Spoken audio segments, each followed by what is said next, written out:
أعوذ بالله من الشيطان الرجيم بسم الله الرحمن الرحيم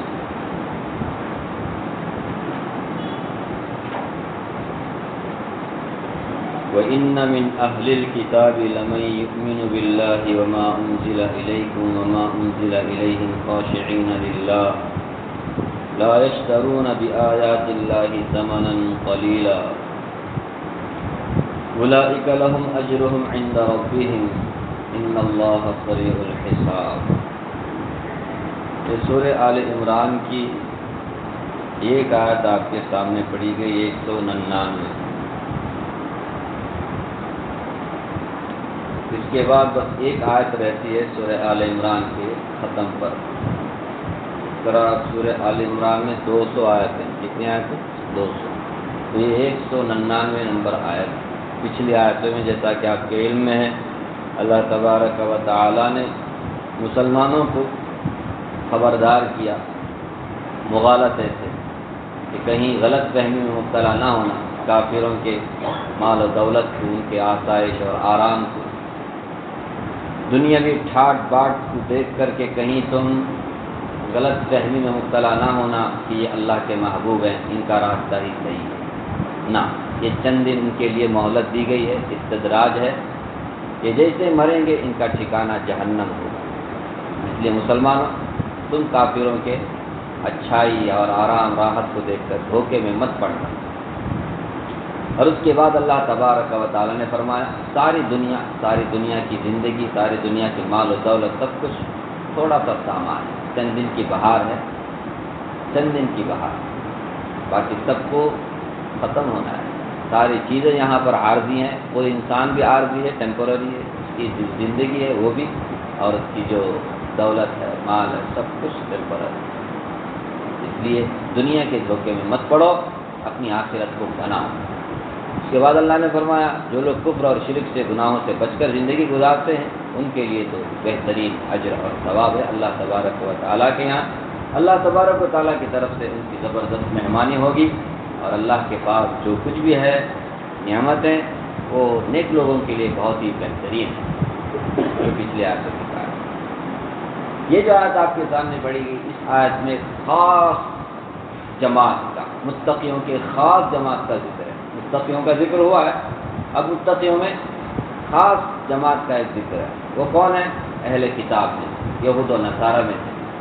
اللہ تعالیٰ نے فرمایا سب یہودی، سب عیسائی، سب نصرانی ایک جیسے نہیں۔ اس سے پہلے بھی آیا ہے لیسو سواء، جہاں یہودیوں کے برائیوں کو اللہ تعالیٰ نے، ان کی بدعقیدگیوں کو، بد اخلاقی کو، ان کے بدمعاشیوں کو اللہ تعالیٰ نے ذکر کیا، وہیں کیا بھی فرمایا لیسو سواء، سب یہودی ایک جیسے نہیں، کچھ اچھے بھی ہیں۔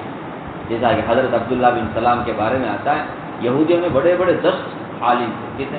مدینے میں بڑے بڑے 10 عالم، ان میں سے ایک عبداللہ بن سلام رضی اللہ عنہ، ان کو ایمان کی توفیق دی، ان کو ایمان کی توفیق۔ اور نصرانیوں میں بھی بہت سارے لوگوں کو ایمان کی توفیق دی۔ تمیم داری نام سنا ہوگا، یہ پہلے عیسائی تھے، تمیم داری پہلے عیسائی تھے۔ عدی بن حاتم طائی کا بیٹا، وہ بھی پہلے کیا تھا؟ عیسائی، مسلمان ہوئے، ان کی بہن بھی مسلمان ہوئی۔ صہیب رومی، یہ بھی پہلے مسلمان تھے، عیسائی تھے، مسلمان تھے۔ صہیب رومی، روم سے آئے۔ سلمان فارسی رضی اللہ عنہ، پہلے کیا تھے؟ عیسائی، اسلام لانے سے پہلے، اور عیسائیت سے پہلے مجوسی تھے۔ حق کی تلاش میں ایران سے کہاں تک پہنچ گئے؟ مدینہ۔ 250 سے زیادہ ان کی عمر ہوئی، زبردست صحابی سلمان فارسی رضی اللہ عنہ، ان کے نام کے ساتھ ہی لگ گئے فارسی۔ ایسے بے شمار صحابہ ہیں جو اہل کتاب میں سے تھے، سمجھ رہے، عیسائیوں میں سے تھے یا نجاشی ہے، معاف کرنا، یہودیوں میں سے۔ اسی طرح آپ نے سنا ہوگا حبشہ کا بادشاہ نجاشی، یہ بادشاہ تھا، حبشہ کا راجہ تھا، اس کو بھی ایمان کی توفیق۔ حضرت جعفر رضی اللہ عنہ، حضرت عثمان غنی رضی اللہ عنہ جب مکہ سے حبشہ ہجرت کر کے گئے تو ان کے ہاتھ پر حضرت نجاشی نے، حبشہ کے بادشاہ نے ایمان قبول کیا۔ ایسے حبشہ میں اور بھی بہت سارے لوگوں نے ایمان قبول کیا۔ یمن نجران کا جب وفد آیا تھا عیسائیوں کا رسول اللہ صلی اللہ علیہ وسلم سے بحث و مباحثہ کرنے کے لیے، تو ان میں بھی بعد میں 40 لوگ مسلمان ہیں۔ حبشہ کا بادشاہ نجاشی، اس کی بڑی طرف تھی، پوری زندگی اس نے بہت کوشش کی کہ رسول اللہ صلی اللہ علیہ وسلم سے ملاقات ہو جائے، لیکن اس کی خواہش پوری نہیں ہو سکی۔ آخر وقت میں 30 آدمیوں کا وفد حبشہ سے نکلا مدینہ رسول اللہ صلی اللہ علیہ وسلم سے ملاقات کرنے کے لیے، اس میں نجاشی کا بیٹا بھی تھا۔ اللہ کا کرنا ایسا ہوا کہ طوفان کے زد میں آ کر کے وہ کشتی الٹ گئی، گر گئی، یہ سب کے سب ڈوب گئے، کوئی بھی اس میں سے نہیں بچا۔ اس طرح رسول اللہ صلی اللہ علیہ وسلم سے ملاقات کا شرف انہیں نہیں ملا۔ یہ اور بات ہے، نیت ان کی اچھی تھی، اسلام قبول کرنے کی تھی، تو ان کی نیت کے مطابق ان کو ضرور اللہ تبارک و تعالیٰ اجر و ثواب بھی دے۔ تو نجاشی بادشاہ یہ بھی مسلمان، یہ بھی پہلے عیسائی عیسائی اس کا جب انتقال ہوا، اس کا نہیں بولا تھا، ان کا نجاشی بادشاہ کا جب انتقال ہوا تو وہاں تو کوئی مسلمان نہیں تھا، حبشہ میں کوئی مسلمان نہیں تھا جنازے کی نماز پڑھانے کے لیے۔ اللہ تعالیٰ نے حضرت جبریل علیہ السلام کو بھیجا رسول اللہ صلی اللہ علیہ وسلم کے پاس، حبشہ کا افریقہ میں، اور کہاں یہ مدینہ سعودی میں۔ تو حضرت جبریل علیہ السلام نے رسول اللہ صلی اللہ علیہ وسلم کے پاس آ کر کہا کہ نجاشی کی وفات ہو گئی، وہ مومن تھا، اس لیے آپ کو کیا کرنا ہے، جنازے کی نماز پڑھنا ہے۔ رسول اللہ صلی اللہ علیہ وسلم نے تمام صحابہ کو جمع جتنے بھی تھے کہ آج ہمیں کیا کرنا ہے، جنازے کی نماز پڑھنا ہے۔ تو سب عیدگاہ میں جمع ہو گئے، اس ٹائم پہ عیدگاہ میں جنازے کی نماز پڑھا جاتا ہے۔ اس کے بعد میں ایک الگ جگہ بن گئی، لیکن مسجد کے باہر ہی نماز جنازہ پڑھا کرتے تھے۔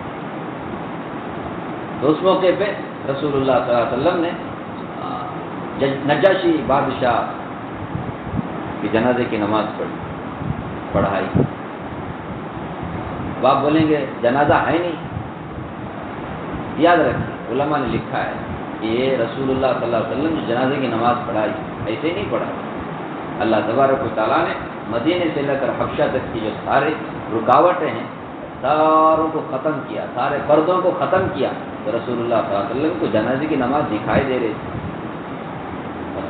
آپ کو دکھائی دے رہی تھی، وہ میت دوسروں کو نہیں دکھائی دے رہی۔ جیسے بیت المقدس آپ جا کر آئے معراج کے موقع پر، تو مشرکوں نے اعتراض کیا، راتوں رات آپ جا کر آ گئے، کیسے ہو سکتا ہے، آپ ہمارے کو ثبوت دو، پروف دو، اب بتاؤ بیت المقدس میں کتنے دروازے کتنی کھڑکیاں۔ عجیب سوال۔ اللہ تبارک و تعالیٰ نے رسول اللہ صلی اللہ علیہ وسلم کو ان کے سامنے ذلیل ہونے سے، رسوا ہونے سے، انسلٹ ہونے سے بچایا، سارے پردوں کو ہٹا دیا، بیت المقدس کو سامنے کر دیا، ایک ایک سوال کرتے تھے رسول اللہ صلی اللہ علیہ وسلم دیکھ دیکھ کر کے جواب دیتے تھے۔ اسی طرح رسول اللہ صلی اللہ علیہ وسلم کے سامنے سارے پردوں کو ہٹا دیا گیا، جنازہ آپ کے سامنے تھا، رسول اللہ صلی اللہ علیہ وسلم۔ آپ نے جنت دیکھی، جہنم دیکھا، تو اگر دنیا میں رہتے ہوئے ایک ملک کو دیکھ لیں، ایک ملک میں سوئے ہوئے ایک جنازے کو دیکھ لیں، اس میں تعجب کی کیا بات ہے، نبی ہے وہ، سمجھے؟ تو اس طرح سے آپ صلی اللہ علیہ وسلم نے جنازے کی نماز پڑھائی۔ اب اس کو لے کر کے لوگ غائبانہ نماز جنازہ نہیں ہے تو بھی جنازے کی نماز پڑھاؤ بولتے کیا ہے؟ بعض لوگوں نے اس طرح استدلال کیا ہے، لیکن ہم کیا کہتے ہیں، وہ غائبانہ جنازے کی نماز نہیں تھی، آپ کے سامنے جنازہ تھا، سمجھ رہے ہیں؟ غائبانہ سمجھ، میت حاضر نہیں، جنازہ حاضر نہیں، جنازے کی نماز ہوتی ہے۔ اصل میں جنازے کی نماز پڑھنا فرض کفایہ ہے، کوئی بھی مسلمان نہیں پڑھے گا تو سب مسلمان کیا ہوں گے، گنہگار ہوں گے۔ وہاں کوئی بھی نہیں تھا جنازے کی نماز پڑھانے کے لیے، اس لیے رسول اللہ صلی اللہ علیہ وسلم کو بتایا اللہ تعالیٰ نے کہ ان کی جنازے کی وہ کتنا پسندیدہ بندہ ہوگا اللہ کا، کہ اللہ تعالیٰ نے اس کی جنازے کی نماز کس کے ذریعے سے پڑھائی، رسول اللہ کے ذریعے سے پڑھائی۔ باقی کبھی کسی جنازے کی نماز آپ صلی اللہ علیہ وسلم نے نہیں پڑھائی غائبانہ، کسی کی نہیں پڑھائی، سامنے ہے تو پڑھائی، غائبانہ کتنے لوگ شہید ہوئے کون سے جنگ میں، نبی صلی اللہ علیہ وسلم نے کس کی بھی جنازے کی نماز نہیں پڑھائی، صرف ان کی پڑھائی، کیونکہ وہاں کوئی بھی مسلمان نہیں تھا۔ اگر اس طرح ہمارا کسی مسلمان بھائی کے جنازے کی حاضری میں کوئی بھی مسلمان وہاں پر نہیں ہے تو پھر پتہ چل جائے منگلور والوں کو کہ ہمارا ایک آدمی کہاں انتقال ہو گیا، اور وہاں کوئی بھی جنازے کی نماز پڑھانے والا نہیں، تو پھر اس کی نیت کر کے آپ یہاں کیا کر سکتے، جنازے کی نماز پڑھا سکتے، یہ جائز ہے۔ لیکن وہاں پڑھ لیے، اب یہاں تم ہی پڑھو، ادھر بھی پڑھ رہے، وہ مسجد میں پڑھ رہے، اس کی اجازت نہیں، سمجھ رہے۔ کچھ لوگوں نے جنازے کی نماز پڑھائی، سب مسلمانوں کی طرف سے فرض کفایہ ادا ہو گیا، فرض کفایہ بولتے ہیں، فرض عین نہیں، 5 وقت کی نماز کی طرح جنازے کی نماز فرض کفایہ، کچھ مسلمانوں نے پڑھے بس سب کی طرف سے ادا ہو گیا، اب سب پڑھنے کی ضرورت نہیں۔ خیر، میں کیا عرض کر رہا تھا، اہل کتاب میں سے فرمایا وَإِنَّ مِنْ أَهْلِ الْكِتَابِ، اہل کتاب میں سے یعنی یہود اور نصارہ میں، علماء لکھا ہے یہودیوں کا ذکر تو لیسوا سواء میں ہے، یہاں وَإِنَّ مِنْ أَهْلِ الْكِتَابِ خاص کر کے نصرانیوں کے بارے میں کہا، عیسائیوں کے بارے میں کہا، بہرحال اللہ بہتر جانے۔ بہرحال اہل کتاب کو اللہ تعالیٰ نے قرآن کریم میں ذکر کیا تو اس میں 2 لوگ مراد ہوتے، یہودی بھی نصرانی۔ فرمایا اہل کتاب میں سے، یہود و نصارہ میں سے، لَمَن يُؤْمِنُ بِاللَّهِ، کچھ لوگ ہیں جو اللہ پر ایمان رکھتے ہیں، اللہ پر ایمان رکھتے ہیں، وَمَا أُنزِلَ إِلَيْكُمْ، اور اسی طرح جو کتاب آپ پر اتاری گئی ہے اس پر بھی ایمان رکھتے ہیں، وَمَا أُنزِلَ إِلَيْهِمْ، اور جو ان کے اوپر نازل کی گئی کتاب ہے اس پر بھی وہ ایمان رکھتے ہیں۔ بیک وقت 2 نبیوں پر 2 کتابوں پر ایمان، پہلے کیا تھے وہ یہودی تھے، تورات پر ایمان تھا، حضرت موسیٰ علیہ السلام پر ایمان تھا، جیسے رسول اللہ صلی اللہ علیہ وسلم کا زمانہ پایا، رسول اللہ کو سچا رسول مانا، رسول اللہ پر نازل ہونے والی کتاب قرآن مجید کو مانا۔ فرمایا کچھ لوگ ہیں ایسے، پہلے انجیل اور حضرت عیسیٰ علیہ السلام پر ایمان تھا، جیسے رسول اللہ صلی اللہ علیہ وسلم کا زمانہ پایا، اب رسول اللہ پر ایمان لایا، اور رسول اللہ پر جو کتاب نازل ہوئی قرآن مجید اس پر بھی ایمان لایا۔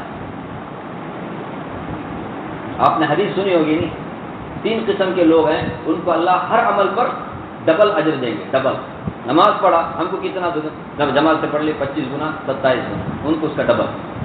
ان میں سے ایک کون ہے، یہ بھی ایک غلام ہے، باپ بیچارہ غلام ہے، اس کا کوئی اپنی آزادی اس کو نہیں ہے، اس کا آقا ہے، اس کی بھی بات مانتا ہے، اور آقا کا آقا وہ اللہ کے بھی حقوق ادا کرتا ہے، اپنے مالک کا بھی حق، اور مالک الملک مالک رب العالمین اس کا بھی حق ادا کرتا ہے، نہیں اس کو ڈبل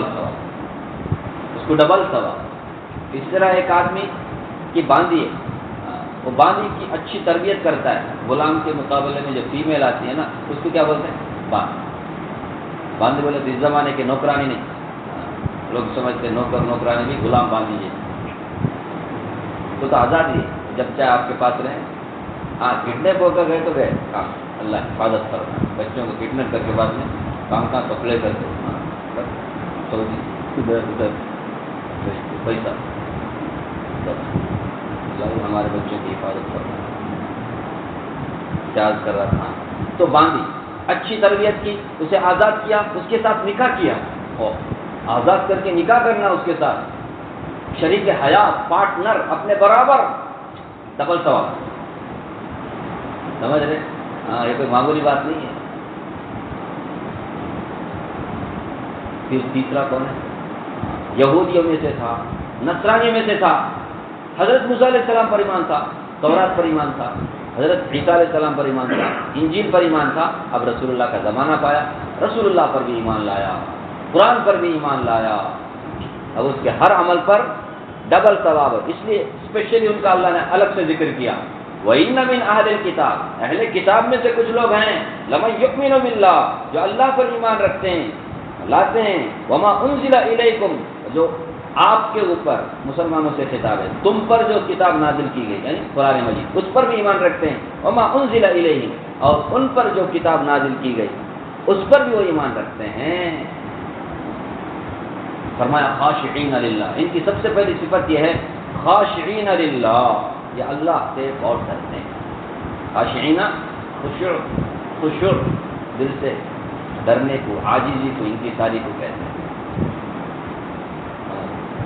خشوع خضوع سنے ہیں، خشوع خضوع، خشوع کا تعلق اندر سے، دل سے جو ہے اللہ کے سامنے عاجزی، لوگوں کے سامنے بھی تواضع سے پیش آئے، یہ لوگ ہیں۔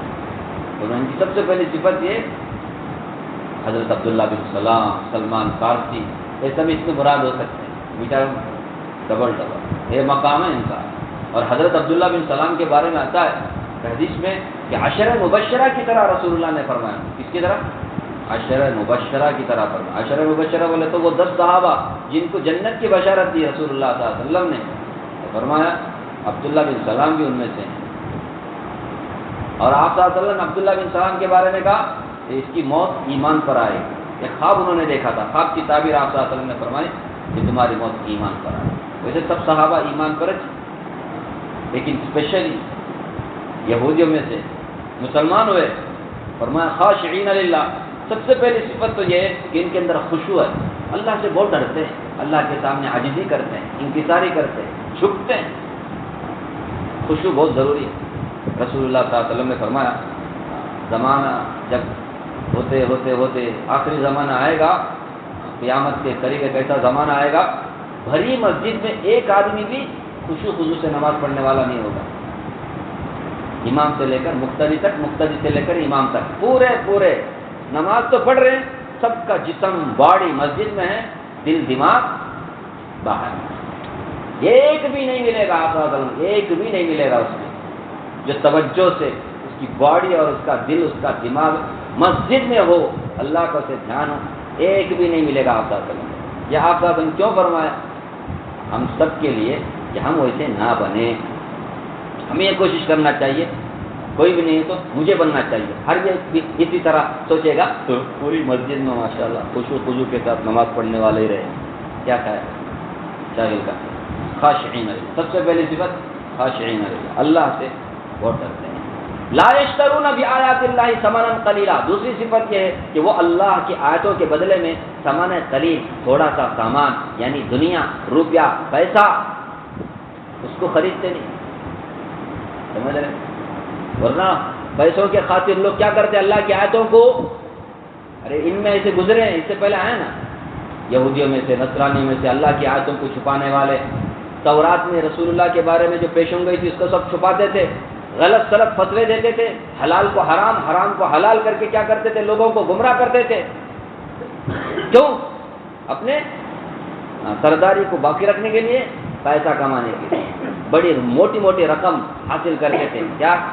فتوا دے کر کے، الٹے سیدھے۔ فرمایا یہ جو ایمان والے ہیں اہل کتاب میں سے، یہ کیا نہیں کرتے، اللہ کی آیتوں کو بیچ کر دنیا نہیں خریدتے، ساری دنیا کو ثمن قلیل فرمایا۔ افسوس ہے جو بیماری یہودیوں میں، نصرانیوں میں تھی، ان کے علماء میں تھی، آج امت محمدیہ کے ماننے والے مسلمانوں میں بھی یہ پائے جاتے ہیں۔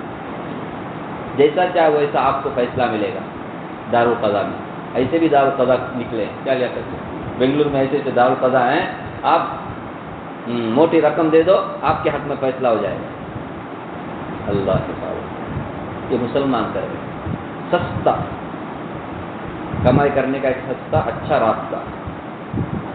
بعض تو ایسے بھی ہیں جو مفتی بن گئے ہیں اور پھر فتوے جاری کرتے ہیں، جیسا آپ کو چاہیے ویسا فتوا ملے گا، بس آپ جیب گرم کریں، سمجھ رہے؟ بعض تو ایسے بھی ہیں نکاح بھی پڑھا دیتے جبکہ اس کا نکاح جائز نہیں، اور آلریڈی دوسرے کے نکاح میں بس موٹی رقم حاصل کرنے، کیا نہیں؟ اللہ کے آیتوں کے ساتھ، اللہ کے احکام کے ساتھ کھلواڑ نہیں ہے، مذاق نہیں ہے کہ اللہ نے احکامات دیے کہ نہیں، کچھ پابندیاں بھی نہیں دی کیا نہیں، ان پابندیوں کا لا یشترون بآیات اللہ ثمنا قلیلا، یہ اہل کتاب میں سے جو ایمان لاتے ہیں نا، سب سے پہلی صفت تو یہ کہ ان کے اندر خشوع ہے، اللہ سے بہت ڈرتے ہیں، اللہ کے ساتھ عاجزی انکساری کرتے ہیں، لوگوں کے ساتھ بھی تواضع کا برتاؤ کرتے ہیں۔ فرمایا دوسری صفت یہ ہے کہ وہ اللہ کی آیتوں کو بیچتے نہیں، اللہ کی آیتوں کے مقابلے میں دنیا کو نہیں خریدتے، چند پیسوں کے خاطر اپنے ایمان کا سودا نہیں کرتے، چند پیسوں کے خاطر وہ اپنے ایمان کو نہیں بیچتے، اللہ کے احکامات کو نہیں بیچتے۔ فرمایا ان کے اندر یہ صفت ہونے کی وجہ سے اولئک لہم اجرہم عند ربہم، ان کے لیے اجر اور ثواب ہے ان کے پروردگار کے پاس۔ یہ جب مریں گے اللہ کے پاس پہنچیں گے تو اللہ تبارک و تعالیٰ انہیں خوب اجر اور ثواب سے، اور اجر و ثواب کیا ہے؟ بارہا سنیں، جنت کی نعمت ہے، اللہ کا دیدار، لہم اجر عند ربہم۔ ان اللہ سریع الحساب، بلا شبہ اللہ جلد حساب لینے والے ہیں۔ نہیں، ہم دماغ میں کیا آتا ہے؟ اجر ثواب بولے تو کون دیکھا، کہاں دیکھا، کتنا زمانہ جانا گی۔ فرمایا سریع الحساب، اللہ بہت جلدی حساب لینے والے ہیں۔ کب کس کی موت کب آئے پتہ نہیں، جیسے ہی موت آ گئی قیامت آ گئی۔ قیامت کے لیے سازوں سال گزرنا بول کے نہیں ہے، موت آئی تو کیا ہے؟ قیامت شروع۔ اور دوسری بات یہ ہے کہ قیامت آئے گی، ان لوگوں کا حساب پھٹافٹ، جلدی سے جلدی حساب۔ جلدی حساب لینے کا مطلب کیا ہوا؟ حساب لینے کے بعد کچھ لوگوں کو بدلہ ملے گا، کچھ لوگوں کو سزا ملے گی۔ جن کو بدلہ ملنے کا ہے، جن کو سزا ملنے کی ہے، جلدی سے جلدی ہو جائے گا۔ جب حساب جلدی تو پھر بدلہ بھی جلدی، جنت میں جانا ہو جانا۔ تو یہ تو یہاں جنت کا تذکرہ ہو رہا ہے نا۔ بلا شبہ اللہ جلدی حساب لینے والا ہے، ان کا اجر و ثواب، بدلہ، جنت کی نعمتیں پھٹ سے مل جائیں۔ آپ صلی اللہ علیہ وسلم نے فرمایا قبر میں شروع، قبر میں جیسے رکھا جاتا ہے نا، اچھا انسان ہے اس کو بتایا جاتا ہے تیرا ٹھکانہ یہ ہے جنت، پھر وہاں سے ٹھنڈی ٹھنڈی ہوائیں، خوشبوئیں اسے ملتی۔ بخاری کی روایت ہے، مسلم شریف میں بھی ہے روایت۔ اگر برا ہے اس کو بھی اس کا مقام دکھایا جاتا ہے، یہ ہے تیرا ٹھکانہ جہنم، اور وہاں سے گرم بدبودار ہوائیں آتی رہتی۔ تو مرتے شروع ضرور۔ ٹھیک ہے، اب یہ آیت باقی ہے، اس کا ذکر اللہ نے چاہا۔ اللہ تعالیٰ مجھے بھی آپ کو بھی اللہ کی کتاب پڑھنے، سمجھنے اور اس کے ساتھ عمل کرنے کی توفیق عطا فرمائے۔